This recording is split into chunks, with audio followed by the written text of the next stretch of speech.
Cold Place. Starring Bear. It's all about Russia. Russia is a country spanning Eastern Europe and North Asia. It is the largest country in the world by land area, and extends across 11 time zones, share land borders with 14 countries. Russia is the most populous country in Europe and the 9th most populous country in the world. It is a highly urbanized country, with 16 of its urban areas having more than 1 million inhabitants. Moscow, the most populous metropolitan area in Europe, is the capital and largest city of Russia, while St. Petersburg is the second largest city and cultural center. The history of Russia begins with the histories of the East Slavs. The traditional start date of specifically Russian history is the establishment of the Rus estate in the north in the year 862. Rule by Varangians. In 882, Prince Oleg of Novgorod seized Kiev, uniting the northern and southern lands of the Eastern Slavs under one authority, moving the governance center to Kiev by the end of the 10th century, and maintaining northern and southern parts with significant autonomy from each other. The state adopted Christianity from the Byzantine Empire in 988, beginning the synthesis of Byzantine and Slavic cultures that define Russian culture for the next millennium. Kievan Rus ultimately disintegrated as a state due to the Mongol invasions in 1237 to 1240. After the 13th century, Moscow emerged as a significant political and cultural force, driving the unification of Russian territories. By the end of the 15th century, many of the petty principalities around Moscow had been united with the Grand Duchy of Moscow, which took full control of its own sovereignty under Ivan the Great. Ivan the Terrible transformed the Grand Duchy into the Tsardom of Russia in 1547. However, the death of Ivan's son Fyodor I without issue in 1598 created a succession crisis and led Russia into a period of chaos and civil war known as the Time of Troubles, ending with the coronation of Michael Romanov as the first Tsar of the Romanov dynasty in 1613. During the rest of the 17th century, Russia completed the exploration and conquest of Siberia, claiming lands as far as the Pacific Ocean by the end of the century. Domestically, Russia faced numerous uprisings of the various ethnic groups under their control, as exemplified by the Cossack leader Stenka Razin, who led a revolt in 1670 to 1671. In 1721, in the wake of the Great Northern War, Tsar Peter the Great renamed the state as the Russian Empire. He is also noted for establishing St. Petersburg as the new capital of his empire, and for his introducing Western European culture to Russia. In 1762, Russia came under the control of Catherine the Great, who continued the westernizing policies of Peter the Great, and ushered in the era of the Russian Enlightenment. Catherine's grandson, Alexander I, repulsed an invasion by the French Emperor Napoleon, leading Russia into the status of one of the great powers. Peasant revolts intensified during the 19th century, culminating with Alexander II abolishing Russian serfdom in 1861. In the following decades, reform efforts such as the Stolypin reforms of 1906 to 1914, the Constitution of 1906, and the State Duma, 1906 to 1917, attempted to open and liberalize the economy and political system. But the emperors refused to relinquish autocratic rule and resisted sharing their power. A combination of economic breakdown, mismanagement over Russia's involvement in World War I, and discontent with the autocratic system of government triggered the Russian Revolution in 1917. The end of the monarchy initially brought into office a coalition of liberals and moderate socialists. But their failed policies led to the October Revolution. In 1922, Soviet Russia, along with the Ukrainian SSR, Belarusian SSR, and Transcaucasian SFSR signed the treaty on the creation of the USSR, officially merging all four republics to form the Soviet Union as a single state. Between 1922 and 1991, the history of Russia essentially became the history of the Soviet Union.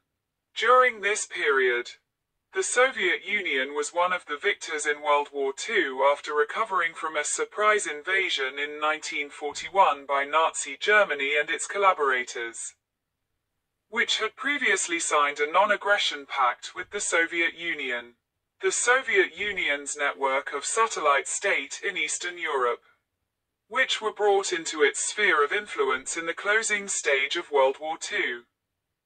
Helped the country become a superpower competing with fellow superpower the United States and other Western countries in the Cold War. By the mid-1980s, with the weaknesses of Soviet economic and political structures becoming acute, Mikhail Gorbachev embarked on major reforms, which eventually led to the weakening of the Communist Party and dissolution of the Soviet Union, leaving Russia again on its own and marking the start of the history of post-Soviet Russia. The Russian Soviet Federative Socialist Republic renamed itself as the Russian Federation and became the primary successor state to the Soviet Union. Russia retained its nuclear arsenal but lost its superpower status, scrapping the central planning and state ownership of property of the Soviet era in the 1990s. New leaders, led by President Vladimir Putin, took political and economic power after 2000 and engaged in an assertive foreign policy, coupled with economic growth. Russia has since regained significant global status as a world power. Russia's 2014 annexation of the Crimean Peninsula led to economic sanctions imposed by the United States and the European Union. Russia's 2022 invasion of Ukraine led to significantly expanded sanctions. Under Putin's leadership, corruption in Russia is rated as the worst in Europe, and Russia's human rights situation has been increasingly criticized by international observers. The first human settlement on the territory of Russia date back to the Oldowan period in the early Lower Paleolithic, about 2 million years ago. Representatives of Homo erectus migrated from Western Asia to the North Caucasus, archaeological site of Kermik on the Taman Peninsula, at Bogatiri, Sinyaya Balka. In a skull of Elasmotherium caucasicum, which lived 1.5 to 1.2 million years ago, a stone tool was found. 1.5 million-year-old Oldowan flint tools have been discovered in the Dagestan-Akusha region of the North Caucasus, demonstrating the presence of early humans in the territory of present-day Russia.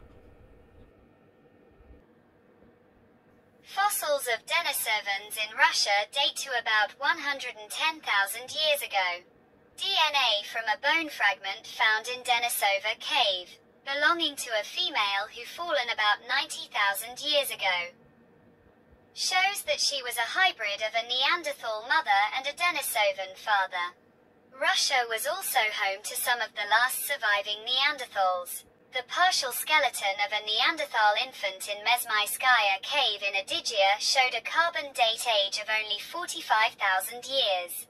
In 2008, Russian archaeologists from the Institute of Archaeology and Ethnology of Novosibirsk, working at the site of Denisova Cave in the Altai Mountains of Siberia, uncovered a 40,000-year-old small bone fragment from the fifth finger of a juvenile hominin, which DNA analysis revealed to be a previously unknown species of human, which was named the Denisova hominin. The first trace of Homo sapiens on the large expanse of Russian territory date back to 45,000 years, in central Siberia, Ust-Ishim Man.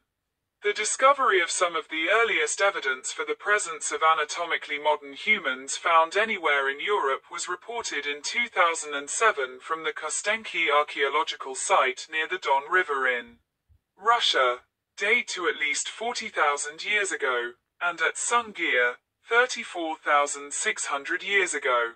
Humans reached Arctic Russia, Mamontovaya Kuria, by 40,000 years ago.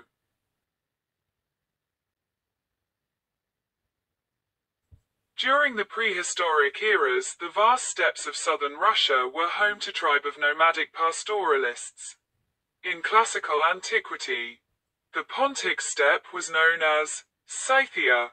Remnants of these long-gone steppe culture were discovered in the course of the 20th century in such places as Ipatovo, Sintashta, Arkaim, and Pezirik.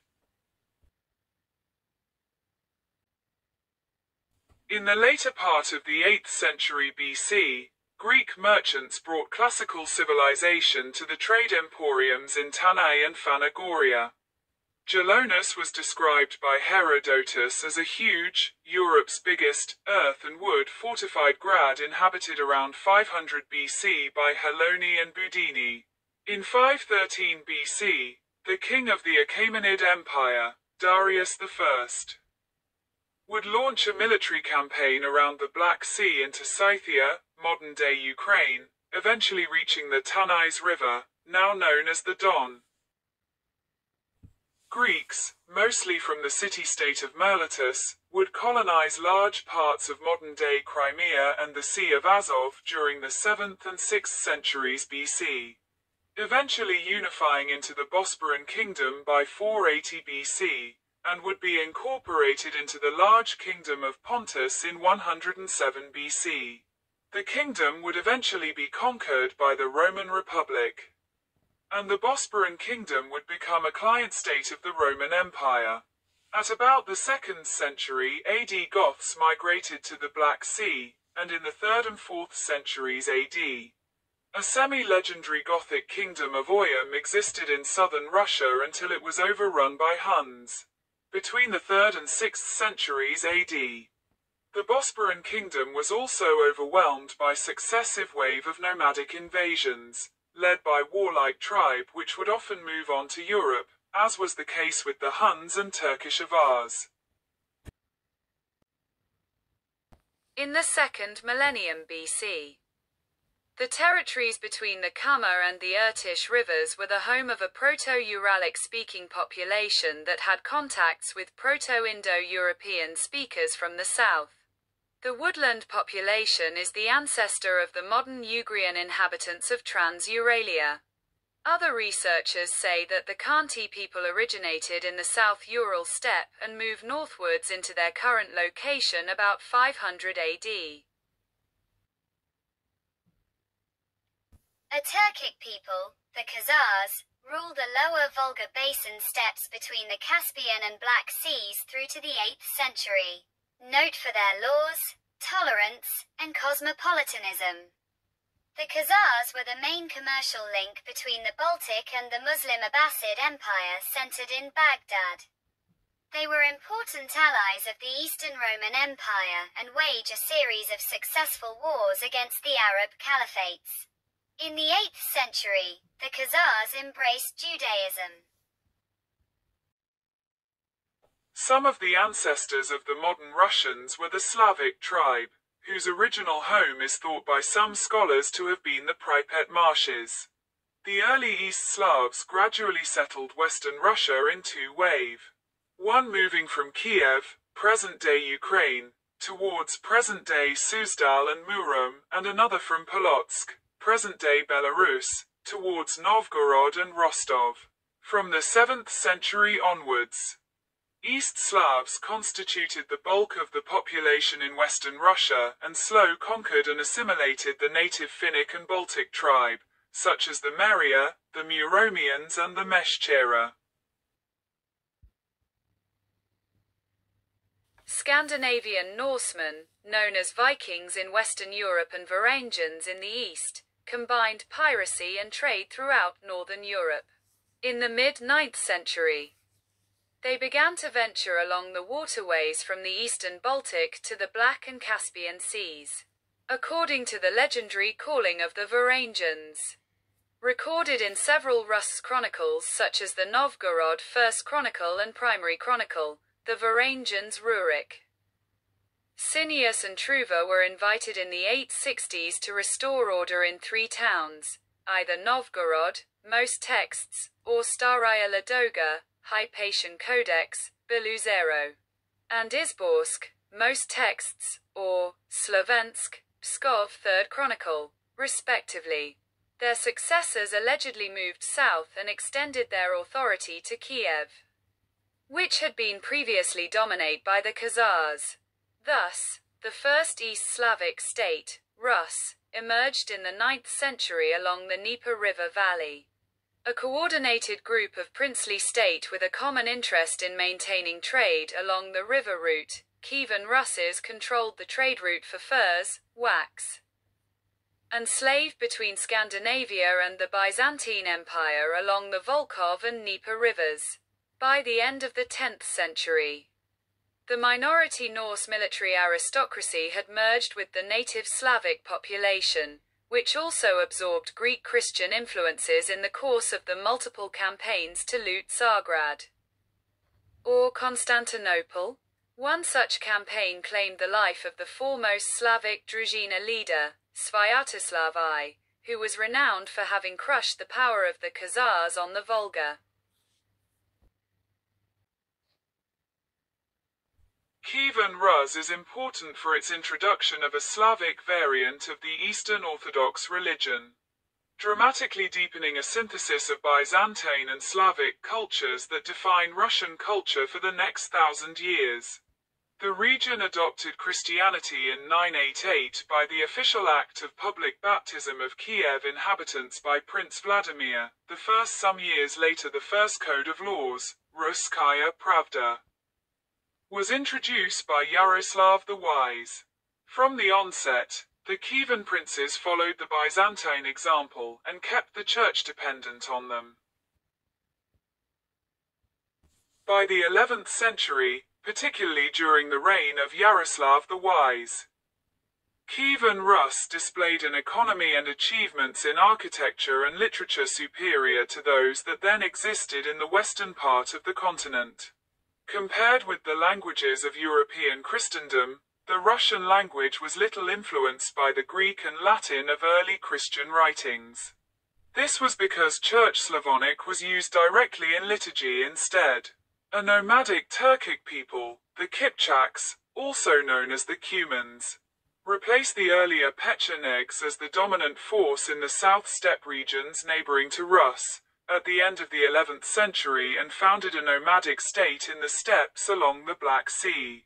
Desht-e-Kipchak. Repelling their regular attacks, especially in Kiev, was a heavy burden for the southern areas of Rus.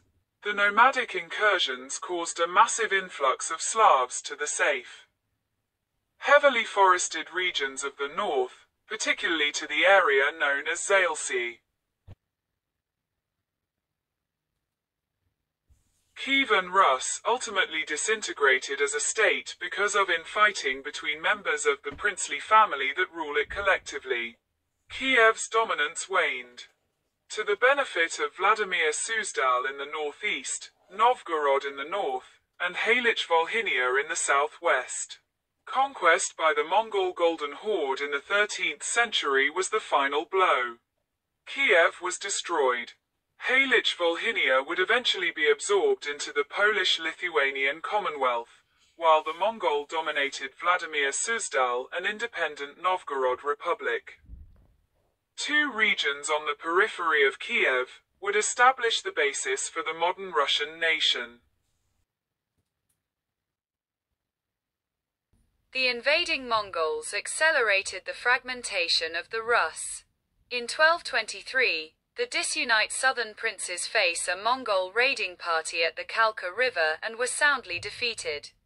In 1237 to 1238, the Mongols burnt down the city of Vladimir, the 4th of February 1238, and other major cities of northeast Russia, rout the Russians at the Sit River, and then move west into Poland and Hungary.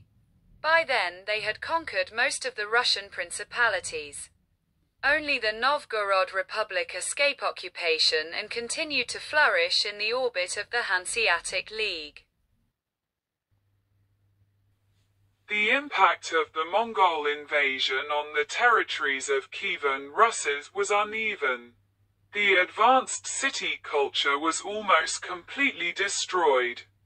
As older centers such as Kiev and Vladimir never recovered from the devastation of the initial attack, the new cities of Moscow, Tver and Nizhny Novgorod begin to compete for hegemony in the Mongol-dominated Russes principalities under the suzerainty of the Golden Horde.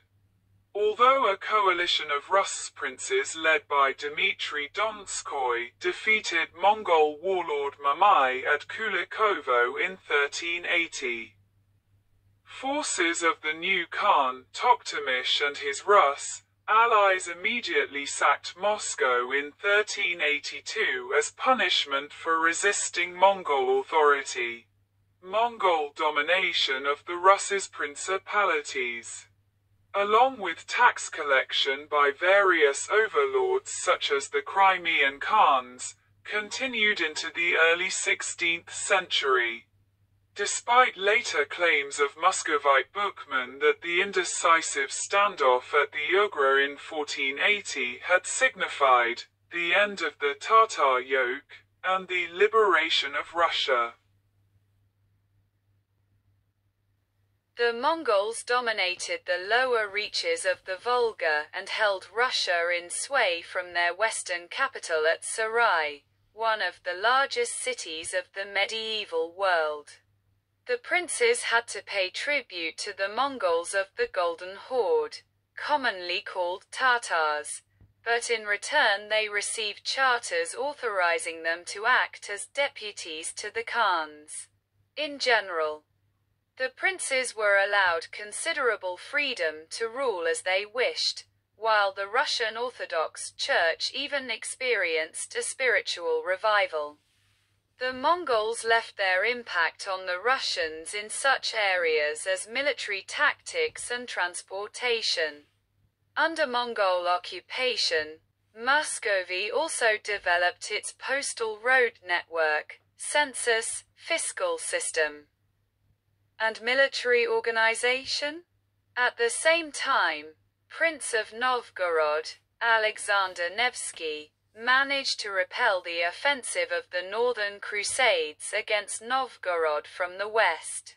Despite this, becoming the Grand Prince, Alexander declared himself a vassal to the Golden Horde, not having the strength to resist its power. Daniel Alexandrovich, the youngest son of Alexander Nevsky, founded the Principality of Moscow, known as Muscovy in English, which first cooperated with and ultimately expelled the Tatars from Russia. Well situated in the central river system of Russia and surrounded by protective forests and marshes, Moscow was at first only a vassal of Vladimir, but soon it absorbed its parent state. A major factor in the ascendancy of Moscow was the cooperation of its rule with the Mongol overlords, who granted them the title of Grand Prince of Moscow and made them agents for collecting the Tatar tribute from the Russian principalities. The principality's prestige was further enhanced when it became the center of the Russian Orthodox Church. Its head, the Metropolitan, fled from Kiev to Vladimir in 1299, and a few years later established the permanent headquarters of the church in Moscow under the original title of Kiev Metropolitan. By the middle of the 14th century, the power of the Mongols was declining, and the Grand Princes felt able to openly oppose the Mongol yoke. In 1380, at Battle of Kulikovo on the Don River, The Mongols were defeated, and although this hard-fought victory did not end Tatar rule of Russia, it did bring great fame to the Grand Prince Dmitry Donskoy. Moscow's leadership in Russia was now firmly based, and by the middle of the 14th century its territory had greatly expanded through purchase, war, and marriage. In the 15th century, the Grand Princes of Moscow continued to consolidate Russian land to increase their population and wealth. The most successful practitioner of this process was Ivan III, who laid the foundations for a Russian national state. Ivan competed with his powerful northwestern rival, the Grand Duchy of Lithuania, for control over some of the semi-independent upper principalities in the upper Dnieper and Oka river basins. Through the defections of some princes, border skirmishes, and a long war with the Novgorod Republic, Ivan III was able to annex Novgorod and Tver.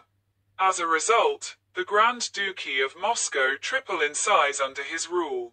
During his conflict with Pskov, a monk named Philotheus of Pskov, composed a letter to Ivan III, with the prophecy that the latter's kingdom would be the Third Rome. The fall of Constantinople and the death of the last Greek Orthodox Christian emperor contributed to this new idea of Moscow as New Rome and the seat of Orthodox Christianity, as did Ivan's 1472 marriage to Byzantine Princess Sophia Paleologina. Under Ivan III, the first central government bodies were created in Russia, Prikaz. The Sudebnik was adopted, the first set of laws since the 11th century. The double-headed eagle was adopted as the coat of arms of Russia. Ivan proclaimed his absolute sovereignty over all Russian princes and nobles, refusing further tribute to the Tatars. Ivan initiated a series of attacks that opened the way for the complete defeat of the declined Golden Horde, now divided into several Khanats and hordes. Ivan and his successors sought to protect the southern boundaries of their domain against attacks of the Crimean Tatars and other hordes. To achieve this aim, they sponsored the construction of the Great Abatis Belt and granted manors to nobles, who were obliged to serve in the military. The manor system provided a basis for an emerging cavalry-based army. In this way, internal consolidation accompanied outward expansion of the state. By the 16th century, the rulers of Moscow considered the entire Russian territory their collective property. Various semi-independent princes still claimed specific territories, but Ivan III forced the lesser princes to acknowledge the Grand Prince of Moscow and his descendants as unquestioned rulers with control over military, judicial, and foreign affairs. Gradually, the Russian rule emerged as a powerful, autocratic rule, a Tsar. The first Russian rule to officially crown himself, Tsar, was Ivan IV. Ivan III tripled the territory of his state, ended the dominance of the Golden Horde over the Rus, renovated the Moscow Kremlin, and laid the foundations of the Russian state. Biographer Fennell concludes that his reign was militarily glorious and economically sound, and especially points to his territorial annexations and his centralized control over local rulers. However, Fennell argues that his reign was also a period of cultural depression and spiritual barrenness. Freedom was stamped out within the Russian lands. By his bigoted anti-Catholicism, Ivan brought down the curtain between Russia and the West. For the sake of territorial aggrandizement, he deprived his country of the fruits of Western learning and civilization. The development of the Tsar's autocratic powers reached a peak during the reign of Ivan IV, 1547 to 1584. Known as Ivan the Terrible. He strengthened the position of the monarch to an unprecedented degree, as he ruthlessly subordinated the nobles to his will, exiling or executing many on the slightest provocation.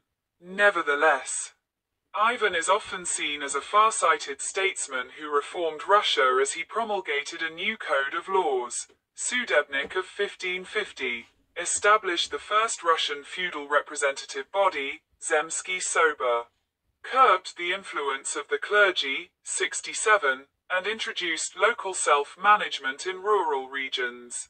Tsar also created the first regular army in Russia, Streltsy.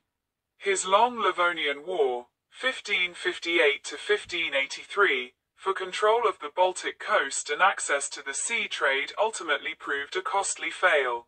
Ivan managed to annex the Kanates of Kazan, Astrakhan, and Siberia.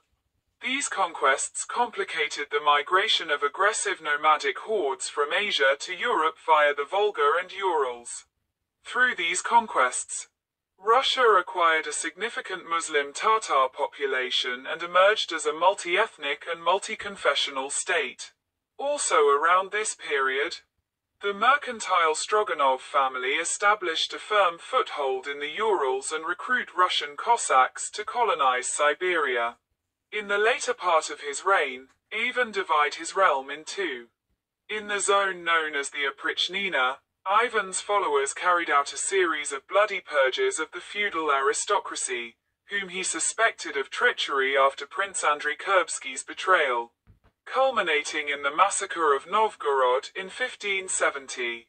This combined with the military losses, epidemics, and poor harvests so weakened Russia that the Crimean Tatars were able to sack central Russian regions and burn down Moscow in 1571. However, in 1572 the Russians defeated the Crimean Tatar army at the Battle of Molody and Ivan abandoned the Oprichnina.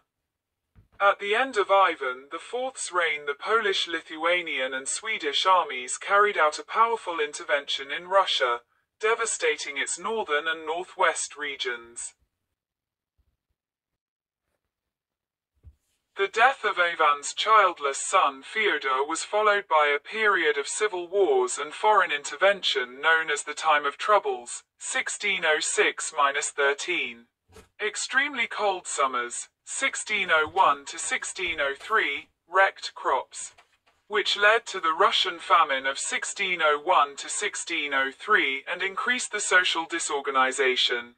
Boris Godunov's reign ended in chaos, civil war combined with foreign intrusion, devastation of many cities and depopulation of the rural regions. The country rocked by internal chaos also attracted several waves of interventions by the Polish-Lithuanian Commonwealth.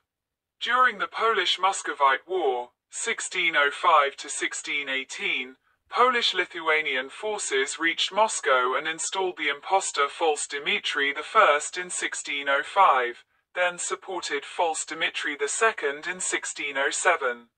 The decisive moment came when a combined Russian-Swedish army was routed by the Polish forces under Hetman Stanisław Żołkierski at the Battle of Klashino on the 4th of July, OS the 24th of June, 1610. As the result of the battle, the Seven Boyars, a group of Russian nobles, deposed the Tsar Vasily Shuisky on the 27th of July, OS the 17th of July, 1610, and recognized the Polish Prince Władysław IV Vasa as the Tsar of Russia on the 6th of September, OS the 27th of August, 1610. The Pole occupied Moscow on the 21st of September, OS the 11th of September, 1610. Moscow revolted, but riots there were brutally suppressed and the city was set on fire.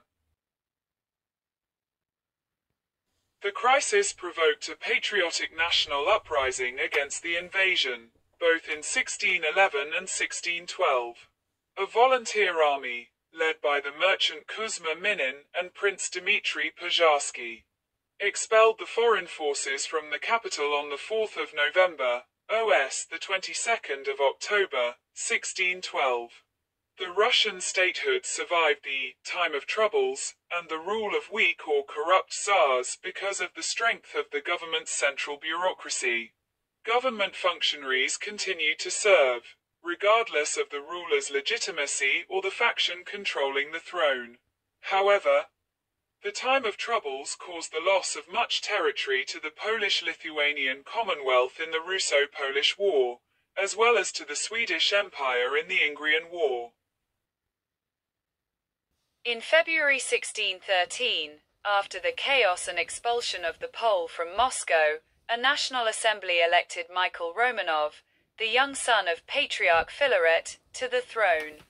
The Romanov dynasty ruled Russia until 1917. The immediate task of the new monarch was to restore peace. Fortunately for Moscow, its major enemies, the Polish-Lithuanian Commonwealth and Sweden, were engaged in a bitter conflict with each other, which provided Russia the opportunity to make peace with Sweden in 1617, and to sign a truce with the Polish-Lithuanian Commonwealth in 1619. Recovery of lost territories began in the mid-17th century, when the Khmelnytsky Uprising, 1648 to 1657, in Ukraine against Polish rule brought about the Treaty of Pereyaslav between Russia and the Ukrainian Cossacks. In the treaty, Russia granted protection to the Cossack state in Left Bank Ukraine, formerly under Polish control.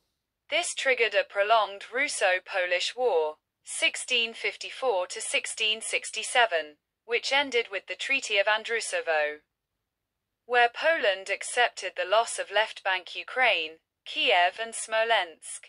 The Russian conquest of Siberia, begun at the end of the 16th century, continued in the 17th century. By the end of the 1640s, the Russians reached the Pacific Ocean. The Russian explorer Semyon Dezhnev discovered the strait between Asia and America. Russian expansion in the Far East faced resistance from Qing China.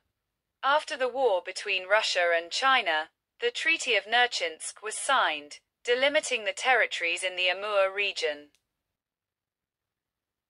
Rather than risk their estates in more civil war, the boyars cooperated with the first Romanovs, enabling them to finish the work of bureaucratic centralization. Thus, the state required service from both the old and the new nobility, primarily in the military. In return, the Tsars allowed the boyars to complete the process of inserting the peasants. In the preceding century, the state had gradually curtailed peasants' rights to move from one landlord to another, with the state now fully sanctioning serfdom. Runaway peasants became state fugitives, and the power of the landlords over the peasants, attached to their land, had become almost complete. Together, the state and the nobles placed an overwhelming burden of taxation on the peasants, whose rate was 100 times greater in the mid-17th century than it had been a century earlier. Likewise, middle-class urban tradesmen and craftsmen were assessed taxes, and were forbidden to change residence. All segments of the population were subject to military levy and special taxes. Riots among peasants and citizens of Moscow at this time were endemic and included the Salt Riot, 1648, Copper Riot, 1662, and the Moscow Uprising, 1682. By far the greatest peasant uprising in 17th century Europe erupted in 1667. As the free settlers of South Russia, the Cossacks, reacted against the growing centralization of the state. Serfs escaped from their landlords and joined the rebels. The Cossack leader Stenka Razin led his followers up the Volga River, inciting peasant uprisings and replaced local governments with Cossack rule. The Tsar's army finally crushed his forces in 1670. A year later Stenka was captured and beheaded. Yet, less than half a century later, the strain of military expeditions produced another revolt in Astrakhan, ultimately subdued.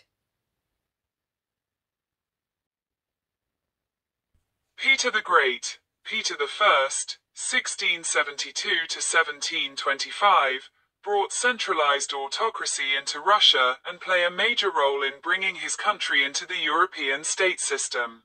Russia was now the largest country in the world, stretching from the Baltic Sea to the Pacific Ocean.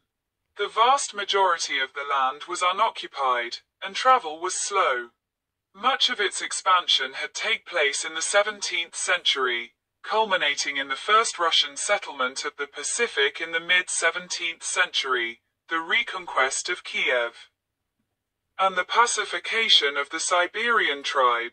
However, a population of only 14 million was stretched across this vast landscape.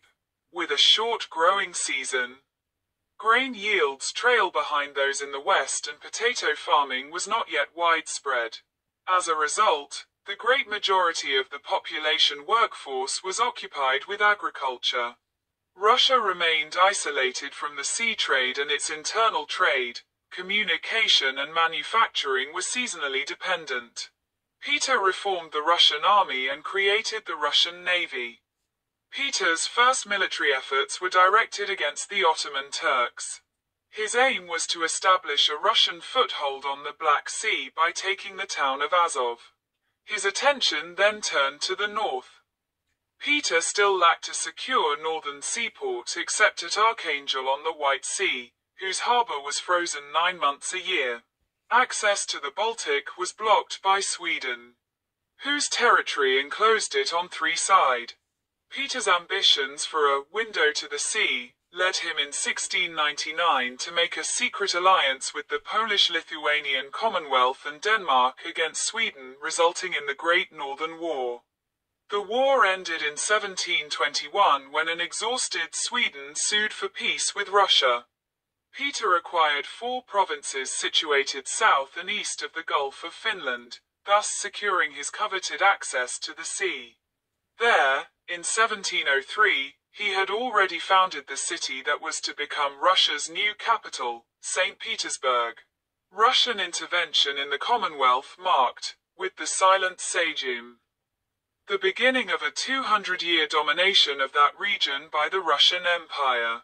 In celebration of his conquests, Peter assumed the title of Emperor, and the Russian Tsardom officially became the Russian Empire in 1721. Peter reorganized his government based on the latest Western models, molding Russia into an absolutist state. He replaced the old Boyar Duma, Council of Nobles, with the Senate, in effect a supreme council of state. The countryside was also divided into new provinces and districts. Peter told the Senate that its mission was to collect taxes. In turn, tax revenues tripled over the course of his reign. Administrative collegia, ministries, were established in St. Petersburg to replace the old governmental departments.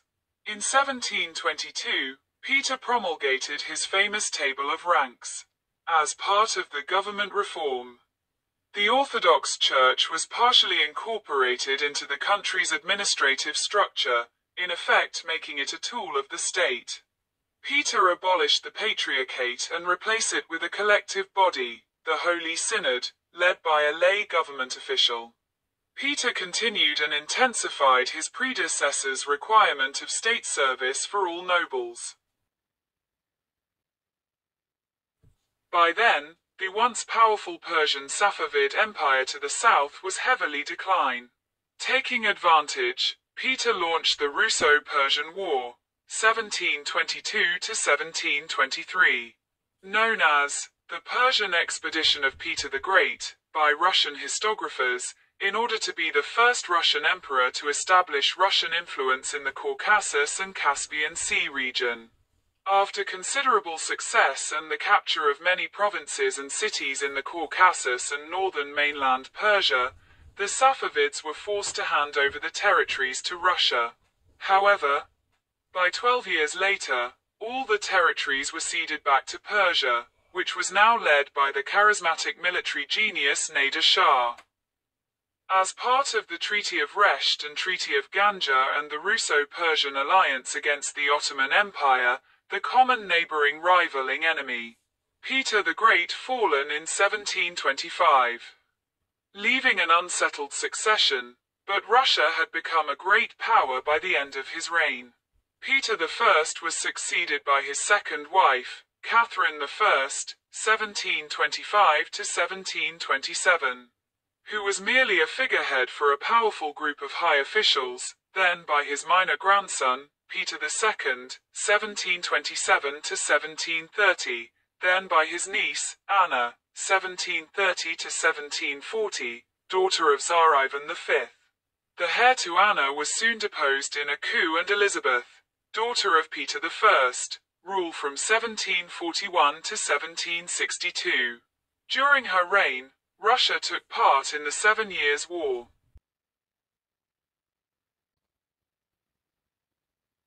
Nearly 40 years passed before a comparably ambitious ruler appeared. Catherine II, the Great, R. 1762 to 1796, was a German princess who married the German heir to the Russian crown. Catherine overthrew him in a coup in 1762, becoming queen regnant. Catherine enthusiastically supported the ideals of the Enlightenment, thus earning the status of an enlightened despot. She patronized the arts, science, and learning. She contributed to the resurgence of the Russian nobility that began after the death of Peter the Great. Catherine promulgated the charter to the gentry, reaffirming rights and freedoms of the Russian nobility and abolishing mandatory state service. She seized control of all the church lands, drastically reduced the size of the monasteries, and put the survived clergy on a tight budget. Catherine spent heavily to promote an expansive foreign policy. She extended Russian political control over the Polish-Lithuanian Commonwealth with actions include the support of the Targowica Confederation. The cost of her campaigns, plus the oppressive social system that required serfs to spend almost all their time laboring on the land of their lords, provoked a major peasant uprising in 1773. Inspired by a Cossack named Yemelyan Pugachev, with the emphatic cry of, "Hang all the landlords," the rebels threatened to take Moscow until Catherine crushed the rebellion. Like the other enlightened despots of Europe, Catherine made certain of her own power and formed an alliance with the nobility. Catherine successfully waged 2 wars, 1768 to 1774. 1787 to 1792, against the decaying Ottoman Empire and advanced Russia's southern boundary to the Black Sea. In 1775 she liquidated the Zaporozhian Sich, and on the former lands of the Ukrainian Cossacks in the places of their settlements was created Novorossiya Governorate, in which new cities were formed, Yekaterinoslav, 1776, Yelisavetgrad, Kherson, 1778, Odessa, 1794. Russia annexed Crimea in 1783 and created the Black Sea Fleet. Then, by allying with the rule of Austria and Prussia, she incorporated the territories of the Polish-Lithuanian Commonwealth, where after a century of Russian rule non-Catholic, mainly Orthodox population prevailed during the partitions of Poland, pushing the Russian frontier westward into Central Europe. In accordance to Russia's treaty with the Georgians to protect them against any new invasion of their Persian suzerains and further political aspirations, Catherine waged a new war against Persia in 1796, after they had again invaded Georgia and established rule over it about a year prior, and had expelled the newly established Russian garrisons in the Caucasus. In 1798 to 1799, Russian troops participated in the anti-French coalition. The troops under the command of Alexander Suvorov defeated the French in northern Italy.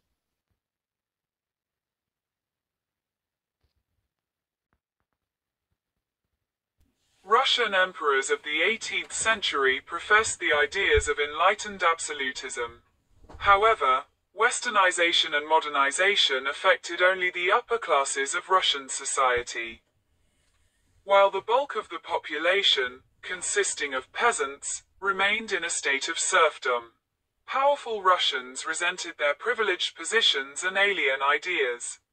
The backlash was especially severe after the Napoleonic Wars.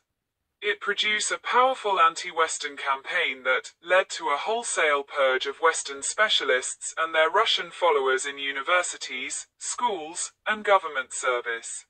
The mid-18th century was marked by the emergence of higher education in Russia. The first two major universities, St. Petersburg State University and Moscow State University, were opened. Russian exploration of Siberia and the Far East continued. Great Northern Expedition laid the foundation for the development of Alaska by the Russians. By the end of the 18th century, Alaska became a Russian colony, Russian America. In the early 19th century, Alaska was used as a base for the first Russian circumnavigation. In 1819 to 1821, Russian sailors discovered Antarctica during an Antarctic expedition. Russia was in a continuous state of financial crisis. While revenue rose from 9 million rubles in 1724 to 40 million in 1794, expenses grew more rapidly, reaching 49 million in 1794. The budget was allocated 46% to the military, 20% to government economic activities, 12% to administration, and 9% for the imperial court in St. Petersburg. The deficit required borrowing, primarily from Amsterdam. 5% of the budget was allocated to debt payments. Paper money was issued to pay for expensive wars, thus causing inflation. 18th century Russia remained a poor, backward, overwhelmingly agricultural, and illiterate country. By the time of her death in 1796, Catherine's expansionist policy had made Russia a major European power. Alexander I continued this policy, wresting Finland from the weakened Kingdom of Sweden in 1809 and Bessarabia from the Ottomans in 1812. His key advisor was a Polish nobleman, Adam Jerzy Czartoryski. After Russian armies liberated allied Georgia from Persian occupation in 1802, they clashed with Persia over control and consolidation over Georgia, as well as the Iranian territories that comprise modern-day Azerbaijan and Dagestan. They also became involved in the Caucasian War against the Caucasian Imamate and Circassia. In 1813, the war with Persia concluded with a Russian victory, forcing Qajar Iran to cede swaths of its territories in the Caucasus to Russia, which drastically increased its territory in the region. To the southwest, Russia tried to expand at the expense of the Ottoman Empire, using Georgia at its base for the Caucasus and Anatolian front. In European policy, Alexander I switched Russia back and forth 4 times in 1804 to 1812 from neutral peacemaker to anti-Napoleon to an ally of Napoleon, winding up in 1812 as Napoleon's enemy. In 1805, he joined Britain in the War of the Third Coalition against Napoleon. But after the massive defeat at the Battle of Austerlitz, he switched and formed an alliance with Napoleon by the Treaty of Tilsit, 1807, and joined Napoleon's continental system. He fought a small-scale naval war against Britain, 1807 to 1812. The alliance collapsed by 1810. Russia's economy had been hurt by Napoleon's continental system, which cut off trade with Britain. As Easdale notes, implicit in the idea of a Russian Poland was, of course, a war against Napoleon. Schroeder says Poland was the root cause of the conflict, but Russia's refusal to support the continental system was also a factor. The invasion of Russia was a catastrophe for Napoleon and his 450,000 invasion troops. One major battle was fought at Borodino. Casualties were very high, but it was indecisive, and Napoleon was unable to engage and defeat the Russian armies. He tried to force the Tsar to terms by capture Moscow at the onset of winter, even though he had lost most of his men. Instead, The Russians retreated, burning crops and food supplies in a scorched earth policy that multiplied Napoleon's logistic problems. 85% to 90% of Napoleon's soldiers fall from disease, cold, starvation or ambush by peasant guerrillas. As Napoleon's forces retreated, Russian troops pursued them into Central and Western Europe, defeated Napoleon's army in the Battle of the Nations and finally captured Paris. Of a total population of around 43 million people, Russia lost about 1.5 million in the year 1812. Of these, about 250,000 to 300,000 were soldiers and the rest peasants and serfs. After the defeat of Napoleon, Alexander presided over the redrawing of the map of Europe at the Congress of Vienna, 1814 to 1815, which made him the King of Congress Poland. He formed the Holy Alliance with Austria and Prussia to suppress revolutionary movements in Europe that he saw as immoral threats to legitimate Christian monarchs. He helped Austria's Clemens von Metternich in suppressing all national and liberal movements.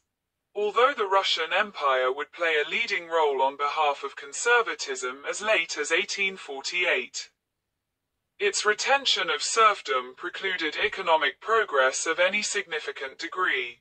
As West European economic growth accelerated during the Industrial Revolution, sea trade and colonialism which had begun in the second half of the 18th century, Russia began to lag ever farther behind, undermining its ability to field strong armies. Russia's great power status obscured the inefficiency of its government, the isolation of its people, and its economic backwardness. Following the defeat of Napoleon, Alexander I was willing to discuss constitutional reforms, and though a few were introduced, no thoroughgoing changes were attempted. The Tsar was succeeded by his younger brother, Nicholas I, 1825 to 1855, who at the onset of his reign was confronted with an uprising. The background of this revolt lay in the Napoleonic Wars, when a number of well-educated Russian officers traveled in Europe in the course of the military campaigns, where their exposure to the liberalism of Western Europe encouraged them to seek change on their return. The result was the Decembrist Revolt, December 1825. The work of a small circle of liberal nobles and army officers who wanted to install Nicholas's brother as a constitutional monarch. But the revolt was easily crushed, leading Nicholas to turn away from liberal reforms and champion the reactionary doctrine, orthodoxy, autocracy, and nationality. In 1826 to 1828, Russia fought another war against Persia. Russia lost almost all of its recently consolidated territories during the first year, but regained them and won the war on highly favorable terms. At the 1828 Treaty of Turkmenchay, Russia gained Armenia, Nakhchivan, Nagorno-Karabakh, Azerbaijan, and Idar. In the 1828 to 1829 Russo-Turkish War, Russia invaded northeastern Anatolia and occupied the strategic Ottoman towns of Erzurum and Gümüşhane and, posing as protector and savior of the Greek Orthodox population, received extensive support from the region's Pontic Greeks. After a brief occupation, the Russian Imperial Army withdrew into Georgia. By the 1830s, Russia had conquered all Persian territories and major Ottoman territories in the Caucasus. In 1831, Nicholas crushed the November uprising in Poland. The Russian autocracy gave Polish artisans and gentry reason to rebel in 1863 by assailing the national core values of language, religion, and culture. The resulting January uprising was a massive Polish revolt, which also was crushed. France, Britain and Austria tried to intervene in the crisis but were unable. The Russian patriotic press used the Polish uprising to unify the Russian nation, claiming it was Russia's God-given mission to save Poland and the world.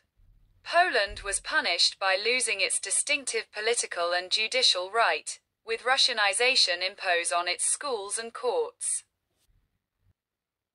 Tsar Nicholas I, reigned 1825 to 1855, lavished attention on his army. In a nation of 60–70 million people, it included 1 million men. They had outdated equipment and tactics. But the Tsar took pride in its smartness on parade. The cavalry horses, for example, were only trained in parade formations, and did poorly in battle. He put generals in charge of most of his civilian agencies regardless of their qualifications.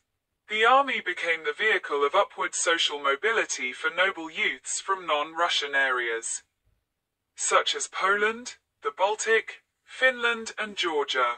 On the other hand, many miscreants, petty criminals and undesirables were punished by local officials by enlisting them for life in the army. Village oligarchies controlled employment, conscription for the army, and local patronage. They blocked reforms and sent the most unpromising peasant youth to the army. The conscription system was unpopular with people, as was the practice of forcing peasants to house the soldiers for 6 months of the year.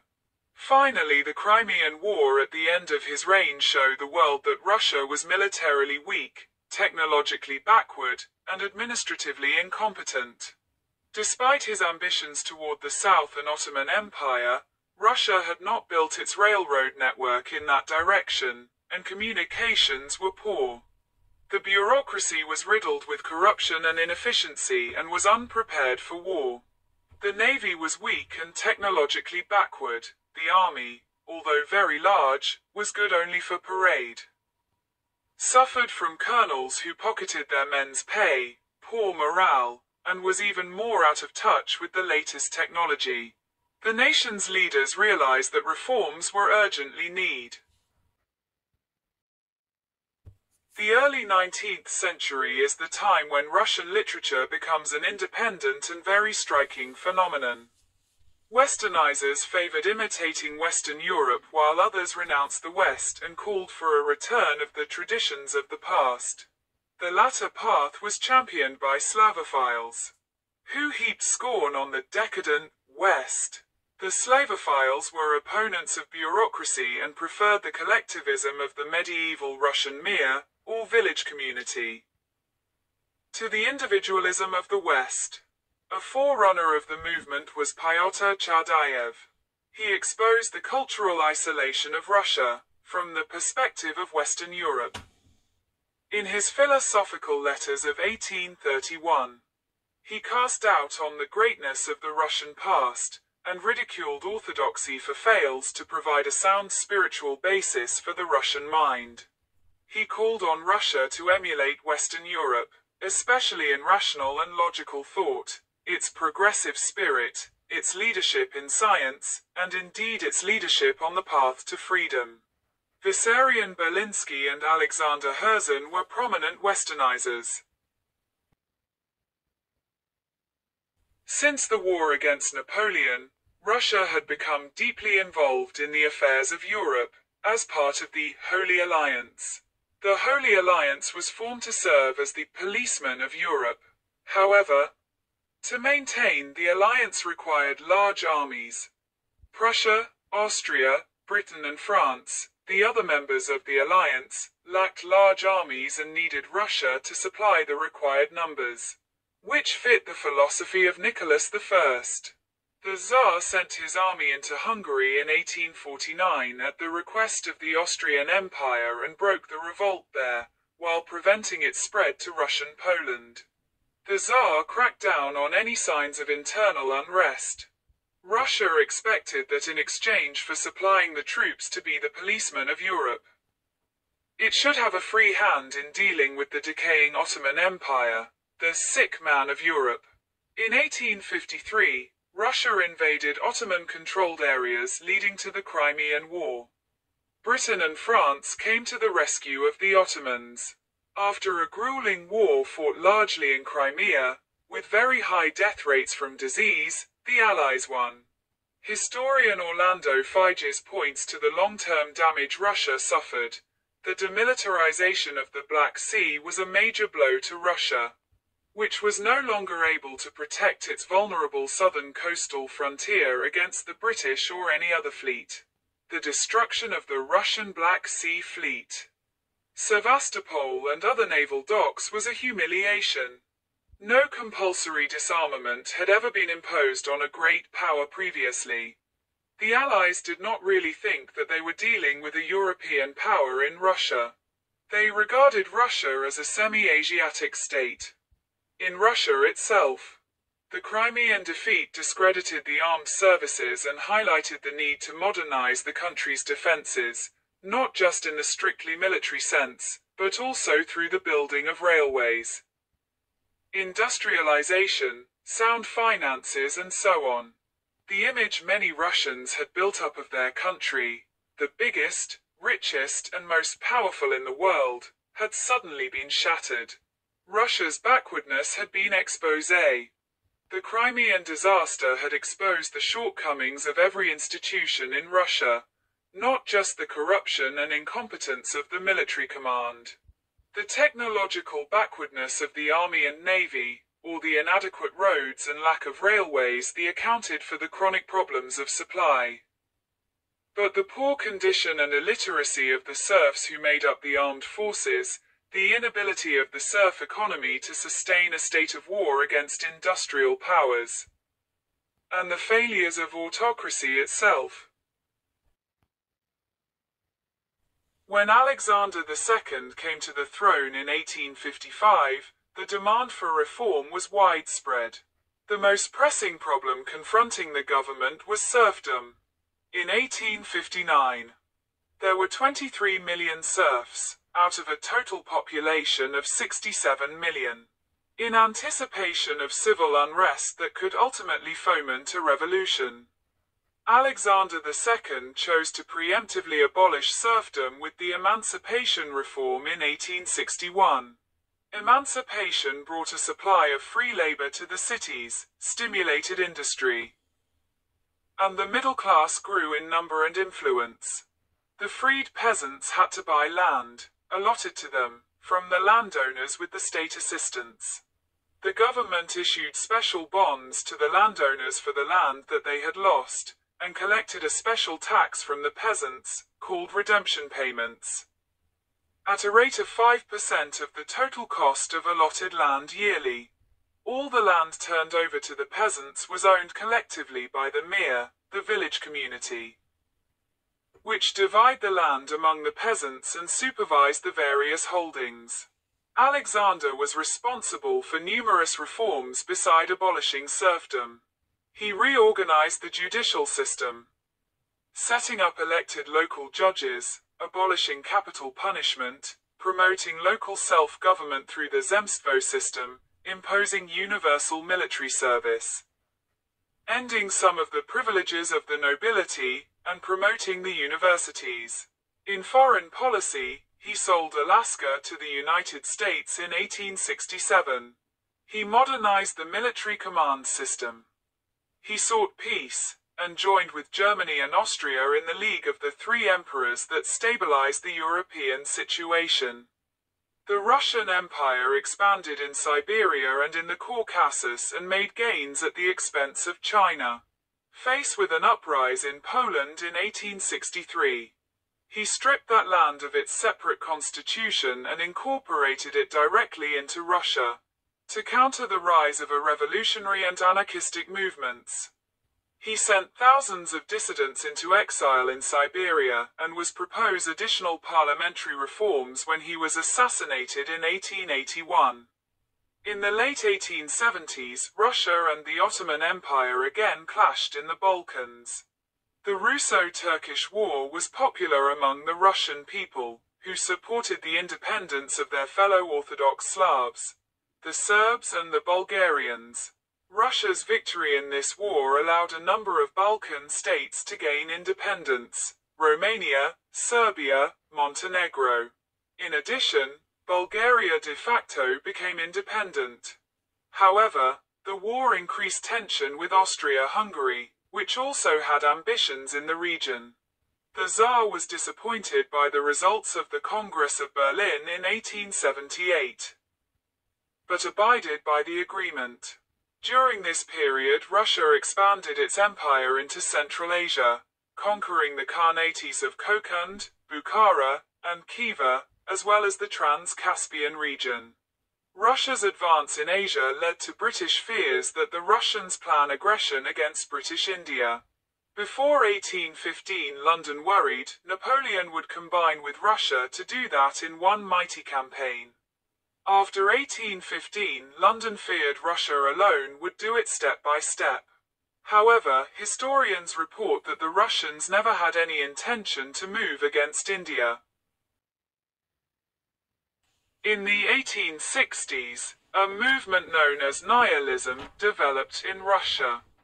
A term originally coined by Ivan Turgenev in his 1862 novel Fathers and Sons. Nihilists favored the destruction of human institutions and laws, based on the assumption that they are artificial and corrupt. At its core, Russian nihilism was characterized by the belief that the world lacks comprehensible meaning, objective truth, or value. For some time, many Russian liberals had been dissatisfied by what they regarded as the empty discussions of the intelligentsia. The nihilists questioned all old values and shocked the Russian establishment. They became involved in the cause of reform and became major political forces. Their path was facilitated by the previous actions of the Decembrists, who revolted in 1825, and the financial and political hardship caused by the Crimean War, which caused many Russians to lose faith in political institutions. Russian nihilists created the Manifesto Catechism of a Revolutionary. After the nihilists failed to convert the aristocracy and landed gentry to the cause of reform, they turned to the peasants. Their campaign became known as the Narodnik populist movement. It was based on the belief that the common people had the wisdom and peaceful ability to lead the nation. As the Narodnik movement gained momentum, the government moved to extirpate it. In response to the growing reaction of the government, a radical branch of the Narodniks advocated and practiced terrorism. One after another, prominent officials were shot or killed by bombs. This represented the ascendancy of anarchism in Russia as a powerful revolutionary force. Finally, after several attempts, Alexander II was assassinated by anarchists in 1881. On the very day he had approved a proposal to call a representative assembly to consider new reforms in addition to the abolition of serfdom designed to ameliorate revolutionary demands. The end of the 19th century and the beginning of the 20th is known as the Silver Age of Russian culture. The Silver Age was dominated by the artistic movements of Russian symbolism, Acmeism, and Russian Futurism. Many poetic schools flourished, including the mystical anarchism tendency within the symbolist movement. The Russian avant-garde was a large, influential wave of modern art that flourished in Russian Empire and Soviet Union, approximately from 1890 to 1930. Although some have placed its beginning as early as 1850 and its end as late as 1960.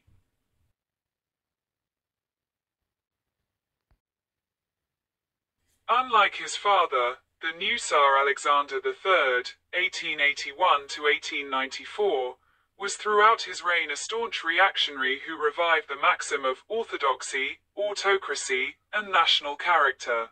A committed Slavophile, Alexander III believed that Russia could be saved from chaos only by shutting itself off from the subversive influences of Western Europe. In his reign, Russia concluded the union with Republican France to contain the growing power of Germany, completed the conquest of Central Asia, and exacted important territorial and commercial concessions from China.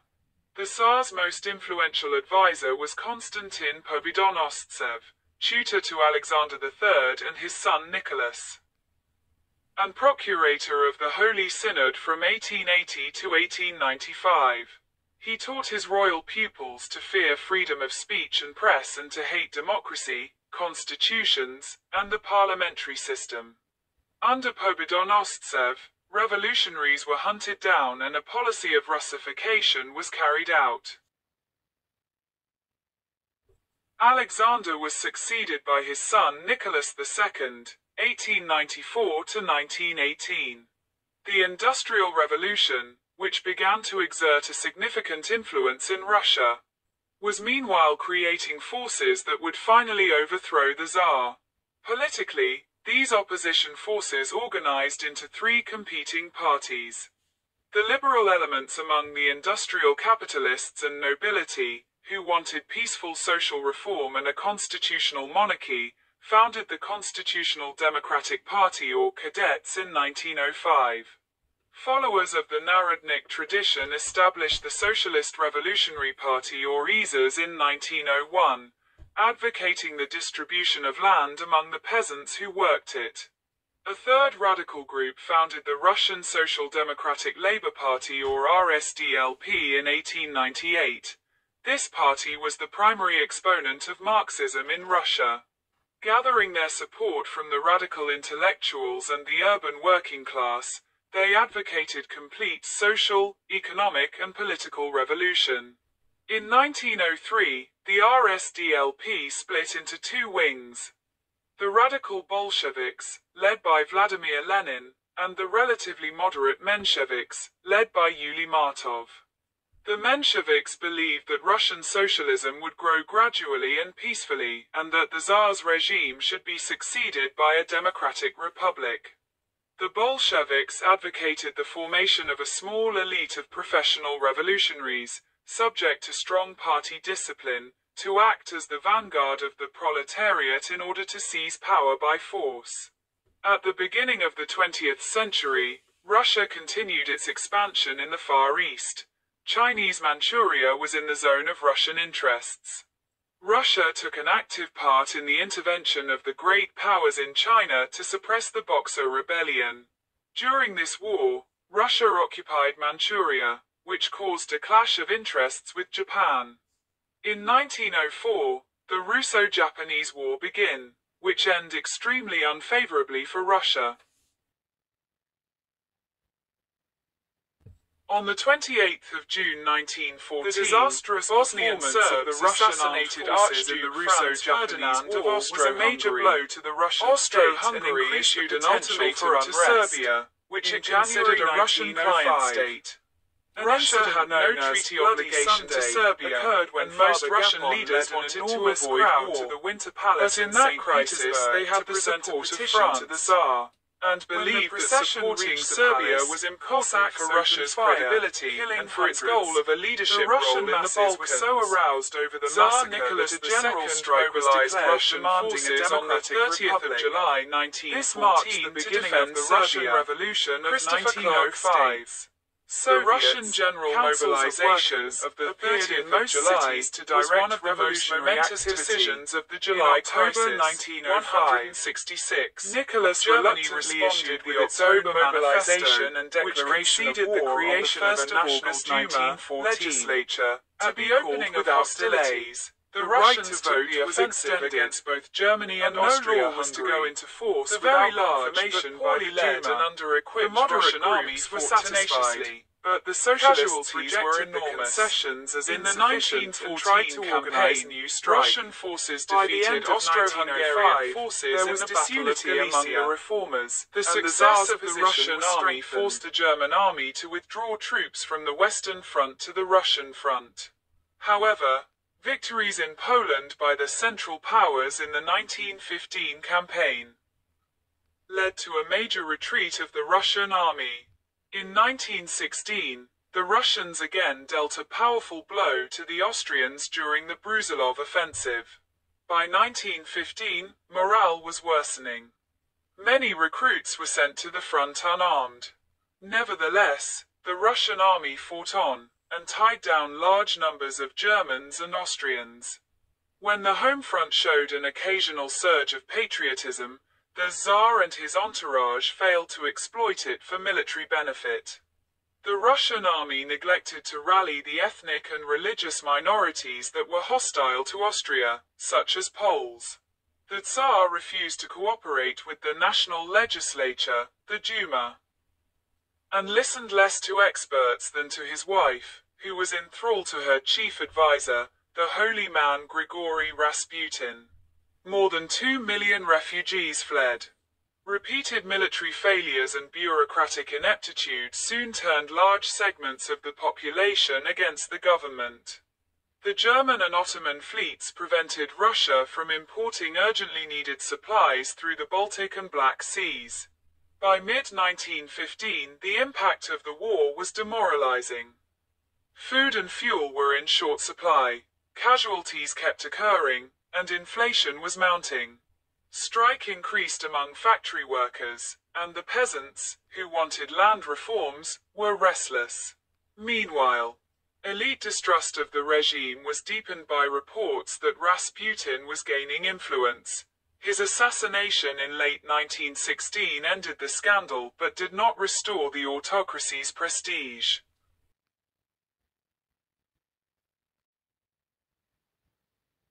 In late February, the 3rd of March 1917, a strike occurred in a factory in the capital Petrograd, St. Petersburg. On the 23rd of February, the 8th of March, 1917, thousands of female textile workers walked out of their factories protesting the lack of food and calling on other workers to join them. Within days, nearly all the workers in the city were idle, and street fighting broke out. The Tsar ordered the Duma to disband, ordered strike to return to work, and ordered troops to shoot at demonstrators in the streets. His orders triggered the February Revolution, especially when soldiers sided with the strike. On the 2nd of March, Nicholas II abdicated. To fill the vacuum of authority, the Duma declared a provisional government, headed by Prince Lvov, which was collectively known as the Russian Republic. Meanwhile, the socialists in Petrograd organized elections among workers and soldiers to form a Soviet Council of Workers and Soldiers Deputies, as an organ of popular power that could pressure the bourgeois provisional government. In July, following a series of crises that undermined their authority with the public, the head of the provisional government resigned and was succeeded by Alexander Kerensky, who was more progressive than his predecessor but not radical enough for the Bolsheviks or many Russians discontented with the deepening economic crisis and the war. The socialist-led Soviet in Petrograd joined with Soviets that formed throughout the country to create a national movement. The German government provided over 40 million gold marks to subsidize Bolshevik publications and activities subversive of the Tsarist government, especially focusing on disgruntled soldiers and workers. In April 1917, Germany provided a special sealed train to carry Vladimir Lenin back to Russia from his exile in Switzerland. After many behind-the-scenes maneuvers, the Soviets seized control of the government in November 1917, and drove Kerensky and his moderate provisional government into exile.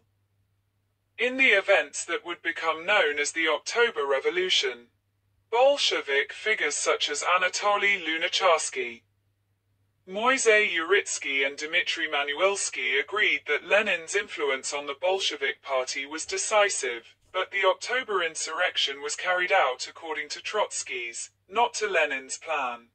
When the National Constituent Assembly, elected in December 1917, refused to become a rubber stamp of the Bolsheviks. It was dissolved by Lenin's troops and all vestiges of democracy were removed. With the handicap of the moderate opposition removed, Lenin was able to free his regime from the war problem by the harsh Treaty of Brest-Litovsk, 1918, with Germany. Russia lost much of her western borderlands. However, when Germany was defeated, the Soviet government repudiated the treaty.